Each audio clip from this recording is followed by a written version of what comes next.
Sun டிவியில் ரொம்பவே சூப்பராக போயிட்டு இருந்த பிரியமான தோழி சீரியல் முடிய போகுதுங்க. இந்த ஒரு ஷாக்கிங்கான அப்டேட்டோட தான் வந்திருக்கு. என்ன விஷயம் அப்படிங்கிறத பார்க்கலாம்.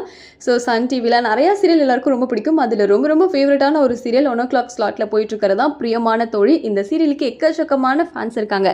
என்னதான் மதிய ஸ்லாட்டில் இருந்தாலுமே இந்த சீரியலுக்குன்னு தனி செட் ஆஃப் ஆடியன்ஸ் இருக்கத்தான் செய்கிறாங்க. ஸோ இப்போ என்ன பண்ணியிருக்காங்கன்னா, இந்த சீரியலோட கிளைமேக்ஸை வந்து ஷூட் பண்ணியிருக்காங்களாங்க. ரொம்பவே ஷாக்கிங்காக இருக்குது. எதுவுமே சொல்லாமல் டக்கு டக்குன்னு இப்படி முடிக்க போகிறீங்களே அப்படின்னு.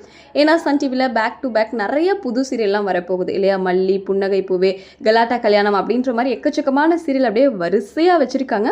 ஸோ நிறையா சீரியலை முடிக்கிற பிளானில் இருக்கும்போது இந்த சீரியல் இருக்கு இல்லையா, பிரியமான தோழியும் முடிச்சிடலாம் அப்படின்ட்டு இருக்காங்க. அதில் பார்த்தீங்கன்னா ஆதி, பவி, சங்கவி அப்படின்னு சொல்லிட்டு கதையை ரொம்ப அமர்க்கலமாக இருந்தது. ரொம்ப அழகாக கொண்டு போயிட்டு இருந்தாங்க. சங்கவி, வில்லி, ஆதியும் பவியும் அவ்வளோ அழகான ஒரு ஃப்ரெண்ட்ஷிப். அவங்க அப்படியே கல்யாணம் பண்ணி ரொம்ப அழகாக தான் கொண்டு போயிட்டு இருந்தாங்க. ஸோ இப்போ வந்து முடிய போகுது அப்படிங்கிறது நிச்சயமாக பிரியமான தோழி ஃபேன்ஸுக்கெல்லாம் பயங்கரமான ஒரு வருத்தமாக இருக்கும் அப்படின்னு தான் சொல்லணும். எல்லாரும் மிஸ் பண்ண போகிறோம். அதே மாதிரி இந்த சீரியல் ஆதி ரோலில் பண்ணார் விக்கி இல்லையா, அவர் வந்து இப்போ புது சீரியலில் கமிட் ஆகியிருக்காரு. இதே ப்ரொடக்ஷன் ஹவுஸோட தான், அதாவது கலாட்டா கல்யாணம் அப்படின்ற டைட்டிலில் வந்துட்டு இவர் கமிட் ஆகியிருக்கா. அதனுடைய ப்ரொமோ ஷூட், எபிசோட் ஷூட் எல்லாமே எடுத்துட்டாங்க. ஸோ வித்தின் வீக்கில் இந்த சீரியல் முடிச்சுட்டு இதே டைம் ஸ்லாட்டில் வந்து டெலிகாஸ்ட் பண்ணுறதுக்கு அதிகமான வாய்ப்புகள் இருக்குது அப்படின்னு சொல்லப்படுது. ஸோ வெயிட் பண்ணி பார்க்கலாம். ஸோ யாரெல்லாம் பிரியமான தோழி சீரியலை மிஸ் பண்ண போகிறீங்க, இந்த சீரியலை முடிக்கிறது நல்லது தான் அப்படின்னு நினைக்கிறீங்களா, இல்லை இன்னும் கொஞ்ச நாள் போகலாமே அப்படின்னு நினைக்கிறீங்களா அப்படின்னு நீங்கள் என்ன நினைக்கிறதோ கமெண்ட்டில் சொல்லுங்கள்.